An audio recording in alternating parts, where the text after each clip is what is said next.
अच्छा, हमारे पास है वायरल डिजीजेज। पहले हमने डिस्कस किया सबसे पहले रेट्रोवायरसेस या बैक्टीरियोफेज। उसके बाद हमने डिस्कस किया कि एड्स का स्ट्रक्चर क्या होता है।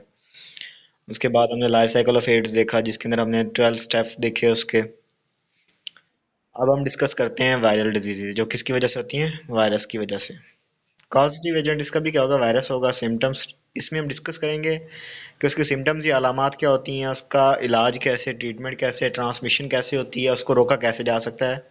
किसको? हेपेटाइटिस को, हर्प्स को, पोलियो को और कॉटन लीफ कर्ल डिजीज को। सबसे पहले हमारे पास है हेपेटाइटिस, जिसे हम कहते हैं यरकान। इसके अंदर आपके पास क्या होती है? लिवर की इन्फ्लेमेशन हो जाती है, उसमें स्वेलिंग या सूजन हो जाती है लिवर की। तो इसकी वजह आपके पास जो वायरल इन्फेक्शन होता है, और बहुत कम ये ड्रग्स वगैरह की वजह से भी हो जाता है। जैसे कि क्या करता है, कोई पर्सन स्मोकिंग करता है तो तब भी हो जाता है। जैसे कि आपको अगर एक्सपोजर किया जाए किसके साथ, इन्फेक्शन के साथ, पहले कोई इन्फेक्शन हुआ है उसके ऊपर आके फिर आप मजीद क्या कर लें, कोई ड्रग्स वगैरह यूज़ करेंगे तो रिएक्शन कर जाएंगी, तो आपको तब भी हेपेटाइटिस हो सकता है। उसके बाद हमारे पास क्रॉनिक हो सकता है ये। एक्यूट का मतलब है जो जल्दी क्या हो जाएगा, रिकवर हो जाएगा। क्रॉनिक वो होता है जो ज़्यादा देर तक ठहरता है और इतनी जल्दी वो रिकवर नहीं होता। इसमें प्रोग्रेस जो है स्लो होती है, जबकि एक्यूट में प्रोग्रेस फास्ट होती है। कॉमन काजेज के क्या है? वायरल हेपेटाइटिस हमारे पास हेपेटाइटिस ए की वजह से होता है, उससे हम हेपेटाइटिस ए कहेंगे। जो बी की वजह से होगा हेपेटाइटिस बी, जो सी की वजह से हेपेटाइटिस सी। ठीक है, डी एंड सो ऑन। उसके बाद हेपेटाइटिस ए की बात करें, उसका काज क्या है? Hepatitis A virus. इसे इन्फेक्शियस हेपेटाइटिस भी कहते हैं, और इसका काज क्या है? H A V, hepatitis A virus. Transmission HIV की बात की जाए तो ये फीकल ओरल रूट होता है हमारे पास, कि दूसरे दूसरे जानवरों के अगर फुजला जात वगैरह से कोई चीज़ कंटेमिनेटेड होगी ना, चाहे मक्खियाँ क्यों ना हो, चाहे मक्खियों का वेस्ट ही हमारे फूड के ऊपर क्यों ना लग जाए, तब भी आपको हेपेटाइटिस ए हो सकता है। तो खाना वगैरह जो है वो पाक साफ खाया करें, जो ज़्यादा मतलब हाइजीनिक फूड हो। फॉरेन कंट्रीज़ में क्या होता है, जूते वगैरह ये सारे चीज़ें तो बाहर पड़ी हो सकती हैं, लेकिन वहाँ पे सब्जी वगैरह और ये जो खाने पीने की चीज़ें हैं, जलेबी वगैरह, जिनके ऊपर मक्खियाँ ज़्यादा बैठती हैं, इनको वो शीशे के अंदर डांप के रखते हैं। हाइजीन कंडीशन होती है आपके पास। उसके बाद सिम्टम्स की बात की जाए, अलामात की, तो क्या होता है? फीवर होता है, लॉस ऑफ एपिटाइट, भूख कम हो जाती है, कम लगती है, नाउजिया हो जाता है, वोमिटिंग मतलब ये उल्टी कै वगैरह आना। और जॉन्डिस है आपके पास। जॉन्डिस भी जरकान की किस्म है, पीला जरकान, जिसे हम हेपेटाइटिस सी कहते हैं। उसके बाद है डार्क यूरिन आता है। वैसे तो आपका यूरिन का कलर क्या होता है? वाइटिश होता है। ठीक है, और जो फीसिस हैं वो पेल पेल कलर के हो जाते हैं।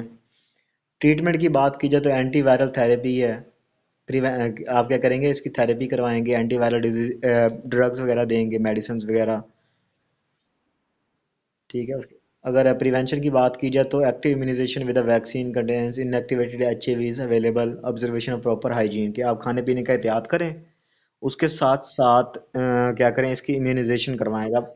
हाँ, वैक्सीन लगवाते हैं। असल में वैक्सीन के अंदर हमारे पास उसी उसी वायरस के, उसी बैक्टीरिया के क्या होते हैं? डेड जर्म्स होते हैं। तो पहले ही हमारी बॉडी उसके खिलाफ एंटीबॉडीज प्रिपेयर कर लेती है। जब वो एक्टिव वायरस या बैक्टीरिया एंटर होता है तो उसको क्या कर देते हैं? एंटीबॉडीज किल कर देती हैं। दैट इज कॉल्ड वैक्सीनेशन और immunization. Next is hepatitis B. इसके काज या वजूहात की बात की जाए, इसका काज है hepatitis B virus, that is why it is called H B V. Symptoms इसके भी हेपेटाइटिस ए की तरह होते हैं। ट्रांसमिशन की बात की जाए तो तीन मेन मोड है ट्रांसमिशन के। वाया ब्लड है, सेक्सुअल कांटेक्ट हो सकता है, and prenatally from mother to newborn. Newborn की जो आपके पास बेबी की जब बर्थ हो रही होती है, अगर मदर के अंदर क्या है? हेपेटाइटिस बी है, तो ये मदर से किस में ट्रांसफर हो जाएगा? ऑफस्प्रिंग में। ट्रीटमेंट की बात की जाए तो अल्फा इंटरफेरॉन इफेक्टिव होती है इस हेपेटाइटिस बी वायरस के अगेंस्ट। इंटरफेरॉन ये तो इजीली अवेलेबल होती है मोस्टली मेडिकल स्टोर्स पे। उसके बाद प्रिवेंशन की बात की जाए, कैसे बचा जा सकता है, तो इफेक्टिव होती है in preventing hepatitis B. All vaccination करवाते हैं। क्या करवाते हैं? और कोशिश करें कि जितने भी पेशेंट्स को ब्लड लगाया जाए उसकी पहले स्क्रीनिंग कर लें, टेस्टिंग कर लें कि कहीं वो एचआईवी या एड्स या हेपेटाइटिस वायरस पॉजिटिव ना हो। लोगों को तकलीफ तो होती है कि जब उनके पेशेंट को ब्लड चाहिए तो वो कहते हैं बस बगैर टेस्ट किए लगा दें, जब पता है ब्लड ग्रुप ये है। वो ये नहीं देखते कि इसके अंदर कोई डिजीज हुई तो अगले बंदे की सारी जिंदगी खराब हो जानी है। ऐसे बच्चे ना बच्चे बीमारी से वो वैसे ही मर जाना है उसने। बिल्कुल। उसके बाद हमारे पास हेपेटाइटिस सी वायरस। ये हेपेटाइटिस सी, हेपेटाइटिस जो सी का हमारे पास सी का आज करता है, इसे हम कहते हैं एचसीवी वायरस।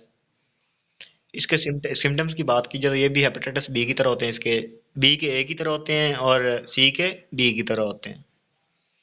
मीन्स जो उससे सिमिलियर है सिम्टम्स तीनों के। कम्बिनेशन होता है इसके अंदर। अगर ट्रीटमेंट की बात की जाए तो हम अल्फा इंटरफेरॉन भी देते हैं और रेबावेरिन भी देते हैं in the treatment for chronic hepatitis सी।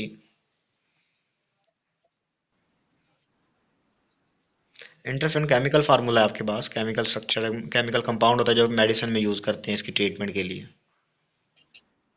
आपके पास मेडिकेशन होती है ना, तो जितनी भी मेडिसिन हैं, टैबलेट्स वगैरह हैं, कैप्सूल्स हैं, उनका केमिकल फार्मूला तो केमिकल कंपोजिशन होती है। तो ये हमारे पास, ये वैक्सीन की कंपोजिशन है हमारे पास। हाँ, राइबाविरिन भी वैक्सीन कम्बिनेशन है दोनों का, इंटरफेरॉन भी है इसमें और राइबाविरिन भी है।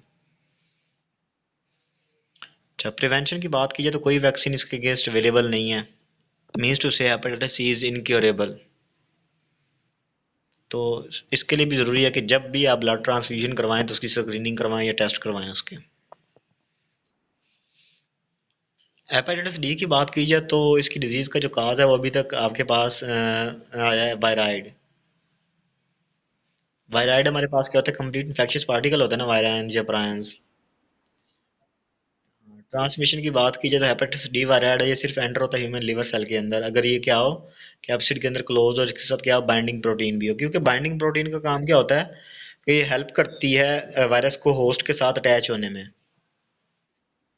तो ये क्या करती, हाँ बिल्कुल, तो ये बाइंडिंग प्रोटीन की वजह से के साथ वायरस भी अटैच होकर साथ में बाइंड हो जाता है लीवर के साथ। फिर वहाँ लीवर से ये एंटर हो जाती है वायरस ब्लड स्ट्रीम में, और फिर वो पूरे ब्लड सीरम से पूरी बॉडी के अंदर वो ट्रांसफर हो जाती है। सिम्टम्स की बात की जाए तो इसके सिम्टम्स भी बी की तरह होते हैं लेकिन ज़्यादा सवेयर होते हैं। मतलब इसमें सर्दी भी ज़्यादा लगेगी, बुखार भी ज़्यादा होगा, वेट लॉस भी ज़्यादा होगा। ट्रीटमेंट और प्रिवेंशन की बात की जाए तो इसके भी हेपेटाइटिस बी वायरस की तरह ही या हेपेटाइटिस बी की तरह ही इसके क्या होते हैं, आपके पास ट्रीटमेंट्स भी होते हैं, प्रिवेंशन भी सेम होते हैं। कि ब्लड ट्रांसफ्यूजन करने से पहले आप क्या करेंगे, प्रॉपर स्क्रीनिंग करवाएंगे। हाँ, प्रॉपर स्क्रीनिंग करवाने के बाद आप क्या करेंगे, उनके ब्लड ग्रुप मैच करने के बाद उसको फिर ट्रांसफ्यूज करेंगे।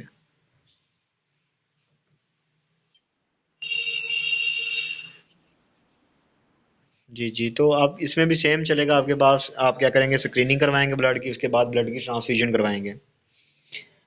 हेपेटाइटिस ई की बात की जाए तो इसके लिए आपके पास एचआईवी की तरह ये भी ट्रांसमिटेड होता है फीकल ओरल रूट के, फीसिस वगैरह या गंद वगैरह से क्या होगा, ये ट्रांसफर होगा। ट्रीटमेंट प्रिवेंशन क्या होता है, there is no antiviral treatment and vaccine. तो ये भी हमारे पास क्या इनक्योरेबल है। सिर्फ एक ही तरीका है इन सारे हेपेटाइटिस से बचने का कि आपकी जो फूड है वो हाइजीन होनी चाहिए। किसी भी चीज़ के साथ कांटेक्ट करने से आप अपनी बॉडी को क्या कर लें, सैनिटाइज कर लें।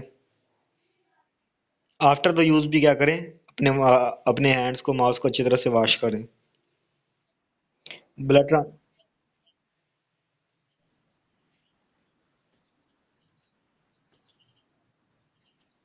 Hepatitis C and E both.